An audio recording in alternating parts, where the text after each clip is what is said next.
that you have. It says some reasons why relationships deteriorate. This is a chapter from this book here, The Relationships of Conscious Love, which I would suggest to each of you. It's got all kinds of little stories in it, and techniques and exercises for couples, and also teachings. It's a internet version. Why do I call it that? Because even though it's larger than all the other books there, it's about 1/3 of the actual book. So the chapters which I considered were perhaps not for everybody, I put them on the internet, and I give the address so that you may come to a certain page which gives you a summary of that chapter, and if you want to read that chapter, you will download it.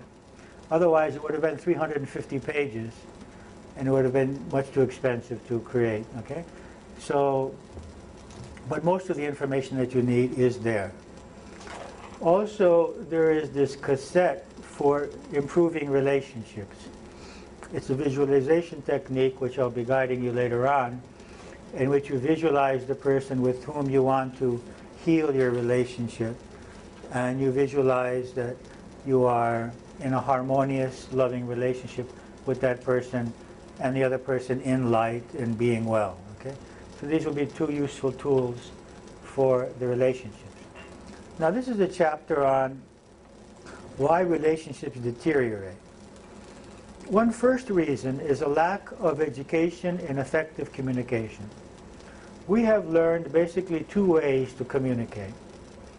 One is to accuse and intimidate, and the other is to suppress ourselves. In one situation, we harm the other by accusing and intimidating and shouting and expressing anger.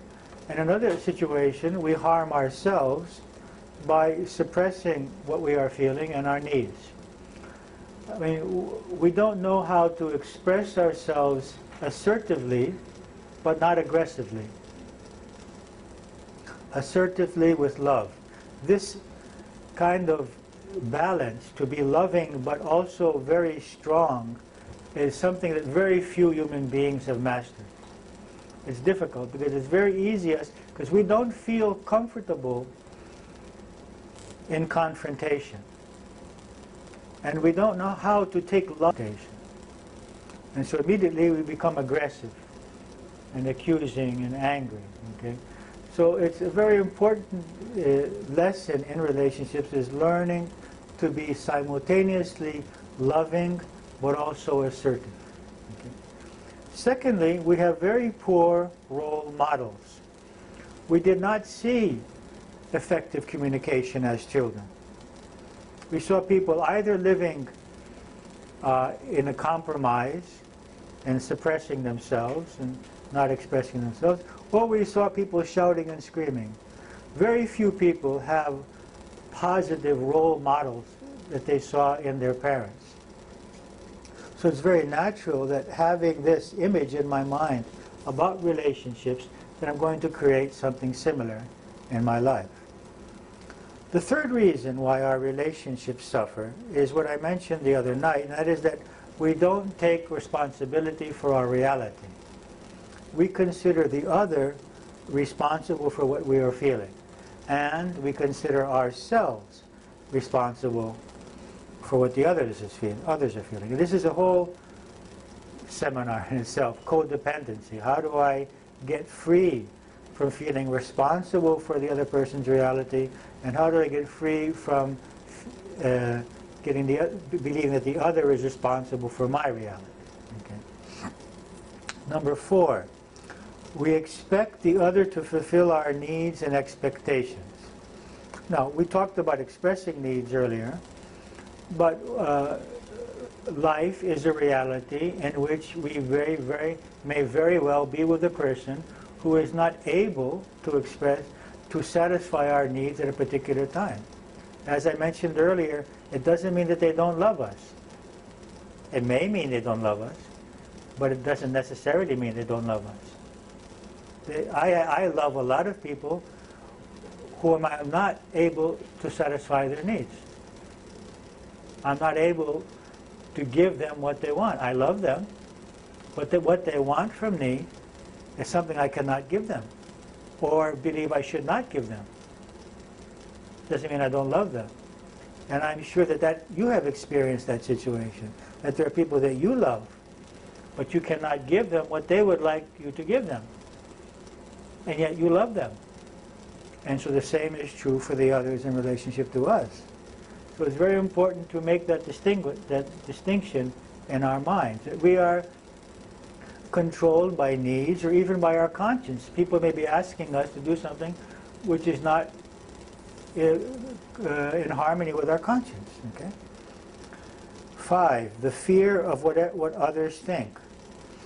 This is very important, and it's very important to a child, because when a child realizes that over and over again we are placing above that child's needs our fear of what society thinks of us, that gives the child the repeated message, I am not as important to you as what other people think about you.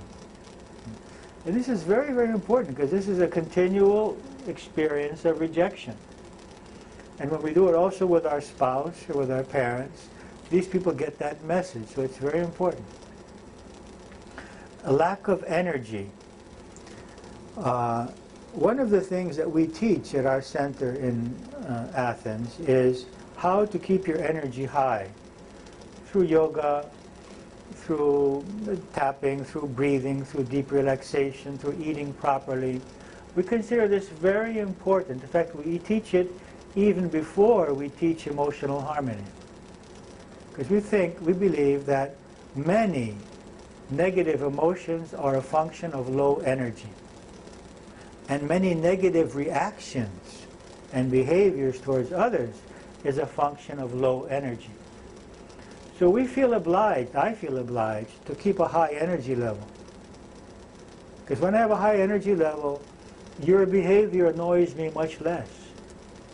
I have that inner resistance, that inner power to receive all kinds of behavior without feeling intimidated or getting upset. And I feel that it is my duty to present you the highest possible energy that I can.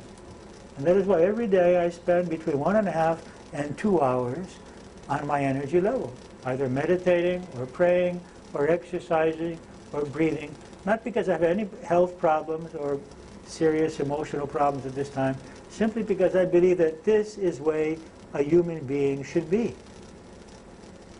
We have a tremendous potential. You talked about your children's potential. What are you doing about your own potential? When you're smoking and drinking coffee and waking up late and not exercising and not breathing and not meditating, what are you doing about your own potential? Words don't mean anything. Examples mean something. Okay? So when I am exercising daily and breathing and meditating, and in general I have a positive attitude and I am vital, then I'm giving my child, or whoever it is, an example that this is the way a human being can be. Teaching doesn't do anything. The example does. So it's very important to work on this, because many of our negative emotions are the result of a low energy level and a tired nervous system. And if the nervous system is very tired, take vitamins for a month in order to strengthen the nervous system. Okay?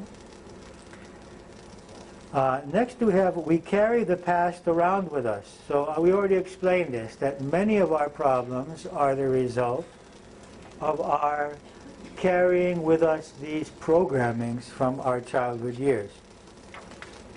And then number 8, we cannot imagine harmony. That is, we have the image of relationships as a conflict, as a suppression, as antagonistic, and so we don't have the image of a harmonious and loving relationship. And you see, human reality is created first by image, and then it becomes manifest. This table was an image in a man's mind. or a woman's mind. This amplifier, this CD, this book was an image in my mind, this cassette. Okay? So first of all, we conceive of something, and then we direct our energies to manifest it. If I cannot conceive of a harmonious and loving relationship with my spouse or my parent or my child, then it's difficult to manifest it. And one of the ninth problems of relationships is inner conflicts. That is, the conflicts that I see myself having with the other are actually an externalization of the conflicts I'm having with myself. For example, I have seen many cases of spouses conflicting about how to bring up the children. One wants to leave the children freer, the other one wants to control them more. The reality is that both of them have both beliefs and are conflicting within themselves. If the one who wants to leave them freer disappeared, the one who wanted to be controlling would be less controlling. And if the one that wanted to be controlling disappeared, the one who said, oh, leave them free, would be more controlling. You understand? Because we have both of these aspects within ourselves. And this inner conflict attracts the external conflict. And what I'm conflicting with is another part of myself. Okay? Another example of that is when people start a path like this. It's not really a path. They start to learn various things that they may make changes in their life. So maybe you start eating differently, or you start praying more, or meditating, or doing something. And then the other people start criticizing this. This criticism will exist as long as there is a part of myself which doubts what I am doing. As soon as there is no molecule within myself, one cell within myself, which doubts what I am doing, no one tells me anything. Or if they do, I don't notice it. You see? Why? Because they are reflecting to me my own doubts. So these are inner conflicts which are attracting behaviors from people around us, which are stimulating the conflict within ourselves, and we come in conflict with them because they are actually bringing forth our own conflict with ourselves. Once we are sure of ourselves, then we don't have conflict with ourselves. No one would ever say to me, why don't you eat meat? Or why do you do this? Because there's no conflict in me. This is me. This is my life. You see, you don't live here.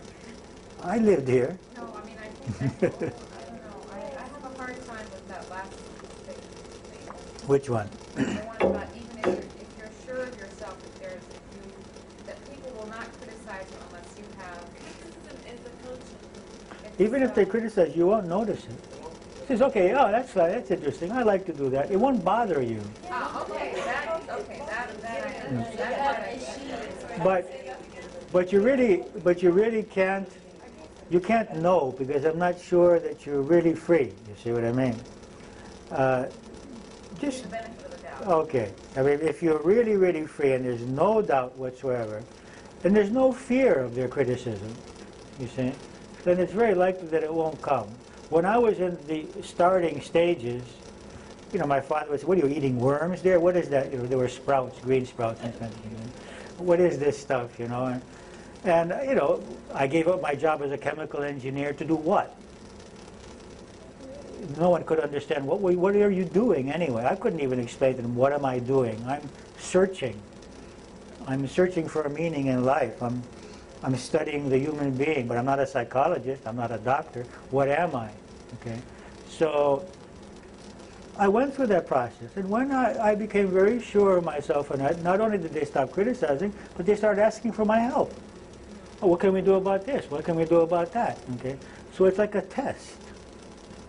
So when there's this inner conflict, did you say something earlier? Did you say? I got it. You got it. Okay.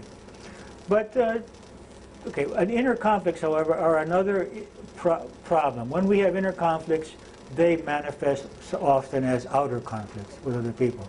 For example, if I am feeling shame because I have gained weight, then suddenly everyone will say, well, how did you gain so much weight? Okay? And because they're reflecting my own conflict with myself about that weight. Understand? So they're just repeating to me what I am doing to myself. And one last problem here is the need conflicts, which we mentioned earlier, that we have different needs. Now, it would be wonderful if 10 people had the same needs. I mean, can you imagine it? Oh, let's go to the movie. Yay, let's everybody go to the movie. Let's go to the beach. Yes, let's all go to the beach. I mean, it's it's not something we have encountered in life. It's seldom the reality that we have the same needs as our children or our parents or our siblings or our spouses. And this is the challenge of relationships. How can I love someone and feel unity with someone even though they do not have similar needs, and maybe even though they obstruct me from satisfying my needs? How can I continue loving that person? Okay. So, let's continue on to page 3. EFT and opening to love. Is there any of you here that was not here last night? So you don't know EFT? You know. Okay. Okay. So, what we're going to do now is going to see how to employ EFT on an emotion that we have about somebody's behavior.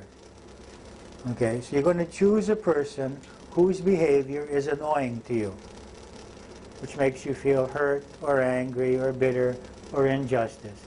You have to choose a specific behavior and make sure it's a behavior and not an interpretation. That they don't love me is not a behavior. That they don't respect me is not a behavior. What they annoy me is not a behavior. Actions. You have to say what they do. Like they call you, they don't call you. They doubt everything I do. Okay, but how do you know they doubt? No, basically, if I'm doing this workshop, gibberish you're doing. Okay, so the stimulus is, what's this gibberish you are doing? That's what they do. Okay? So you have to get the behavior, the specific stimulus. That they doubt me, that they don't love me, that they don't respect me, that they want to suppress me, or all interpretations. It may be true, may not be true. I don't examine that. But what we need is the behavior. And take advantage. Interpretation. What do they do? What? What? You're shouting at behavior. They ask me to do things. Yeah. That you accept is another issue. Okay? You have to examine why you don't feel free to say no if you want to say no. You see. So the stimulus here is they ask me to do things that I prefer not to do. Okay? This is the stimulus. They put accusations on Accuse. it's a general No, don't generalize it. How do they act? In order to have success with EFT, in order to have success with EFT, you have to be specific. I know it's general. I know they do this thing to me. But in order to get success with it, you have to specify. Yesterday, when my daughter asked me to drive her there. So maybe we should have a clearer point about stimulus and interpretation. Like unless we do have the clear point, what's You are I'm not going to be able to pinpoint the issue. Well, a stimulus is an act, or some words, or an event. An interpretation is that they want to do, we're interpreting the motives. They want to make me do what they should do. They don't love me. They don't respect me. This is how I am interpreting the actions. So what I need from you is to find the action. What do they actually do? You see? I will help you. If you can't find it, I will help you. I'll help you with it. For example, can we say they accuse me? Yeah, if they accuse you, but find a specific accusation. They accuse me of not being responsible. Okay? This specific accusation. And who? Not they. What's their name? Their father, your mother. You have to work with a specific person and a specific behavior. Of course, I would suggest that you choose whatever is most important in your life today, what is bothering you most. Okay. Okay, so let's look at a small list here. EFT and opening to love. Possible annoying behaviors. Loving others, this is a note here, does not mean that we are obliged to allow them to do whatever they want, regardless of whether it is unjust or unethical. We can feel unlimited love for them while also assertively confronting them concerning such behaviors. This is actually for their own good as evolving souls. It is also important for us and our society as a whole. This should be done steadfastly, but also with as much love and understanding as possible. Now, what are some of the behaviors which may bother us? When they don't agree with us, when they don't understand us, this is of course an interpretation. When they obstruct us from satisfying our needs, a need could be psychological, such as the need for acceptance, respect, or self-esteem. When they do not respect us, this is also an interpretation. When they think they are superior, when they try to control or suppress us, when they criticize us. You may want to note some of these, if any of these apply to you. When they tell us lies or gossip about us, or when they tell lies about us or gossip about us, when they harm us or someone close to us, when they have evil intentions or ulterior motives, interpretation, when they are negative, complaining, whining, or criticizing, when they think they know everything, when they give us advice we have not asked for, when they play the role of the victim, the poor me, and want attention, when they do not take care of themselves or carry their share of the load, when they make mistakes, when they do not keep their promises or appointments, when they are weak and dependent, when they act in an egotistical and selfish ways, disregarding our or others' needs, when they use us or others, when they are cold and insensitive, when they are not responsible, when they are lazy, when they ignore our needs, and when they reject us. This is by no means a complete list. It's just some ideas to remind you. Now what I need you to do now is to choose a person and choose a specific behavior of that person that you would like to work with now on EFT so as to get free from the negative emotions that you have about this behavior. I repeat, this does not mean that you're going to allow this person to behave this way. It means that you're not going to feel negative. We don't need to feel negative towards someone in order to assert ourselves. We can feel open and loving, but yet very clear that we deserve better behavior. So don't be afraid that by getting rid of your negative feelings that you'll be more vulnerable. It's the opposite. Your negative feelings are there because you feel vulnerable. We want to get free from the vulnerable feeling so that we can act as we would like to act. You may find that by getting free from your negative feeling, you don't have anything to protect. You might find that there's no problem, actually. Okay? Or you may find that there is a problem. Okay? So just think for a minute and write down on the bottom of the page the name of the person and the behavior. You can write it there where it says situations. Situation A, name of the person, the behavior which bothers you, and the emotions that you have when this person behaves in this way, or when you think about this person behaving in this way. So just write down there. You can actually put two, A and B, situation A, situation B. Okay. And that is, sometimes when we work with an emotion, especially in relationships, it's good to have an alternative way of feeling to fill that emptiness. When I just say I want to be free from feeling hurt, I want to be free from feeling anger, that's good. But it's not, in some cases, some people need an alternative way to feel. You see? And so you can also make your phrase by putting the positive in there. You can say that, and you would do it like this. You see here, it says alternative phrases for the A statement. Even though until now I have felt, say, bitterness or anger or hurt, and then when this person does that, I now choose, and here are some possible alternative statements. I now choose to love the other as he is, to remember that he is suffering, to remember that he is a victim of his programming. I now choose to experience my self-worth within me, perhaps regardless of the other person's behavior. I now choose to remember that life always gives me exactly what I need for my next evolutionary step.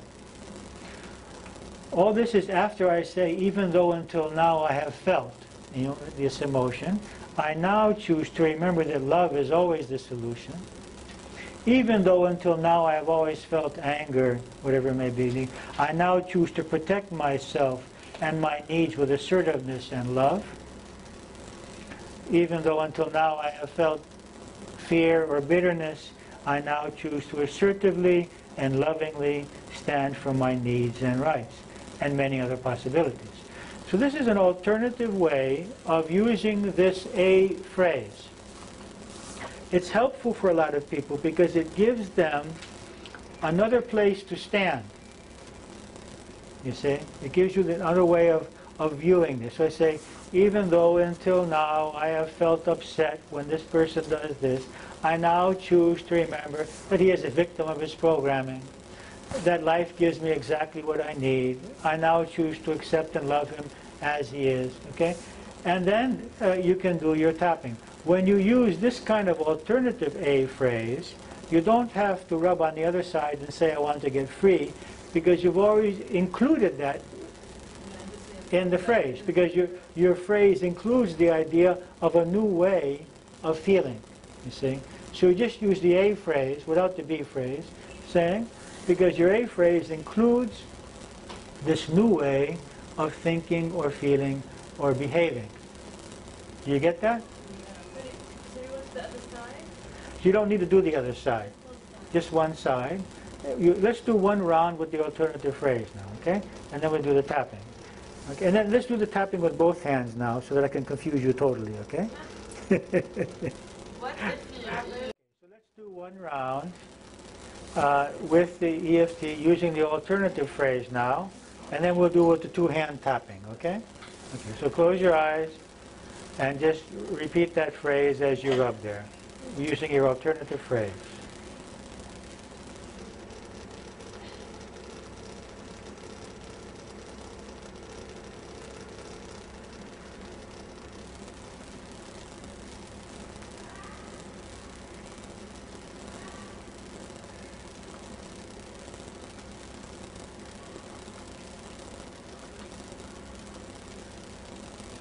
Okay, and then we tap on, you just imagine that person and that behavior. The new way is tapping on the top of the head with all the fingers, coming forward, tapping on the eyebrows, the sides of the eyes. Keep focusing on that person and that behavior. Now with the cheeks, the lips, under the arms, on the collarbone points, on the sides of the hands. Okay, now tapping on the gamut point, eyes closed, eyes open, down to the right, down to the left, making circle with the eyes, circle in the other direction, humming, counting, 1, 2, 3, 4, 5, humming. Focus on this person and that behavior, tapping on the top of the head, coming down, eyebrows, sides of the eyes, cheekbones, up and below the lips, under the arms, collarbone, and sides of the hands. Okay, now before we finish, we're going to do one more round of tapping, and we're going to say the positive phrase. Okay? It is the positive aspect. They are victims of their programming, or I choose to love them as they are. Understand? So, at each point that you're tapping, you're going to say, I assertively and lovingly express my needs, whatever it is, okay? So, tapping on one point, say your positive phrase, how you choose from now on to handle this. Okay, now at the eyebrows, say your positive phrase, how you choose to perceive this from now on. And now the temples, say your positive phrase, how you choose to perceive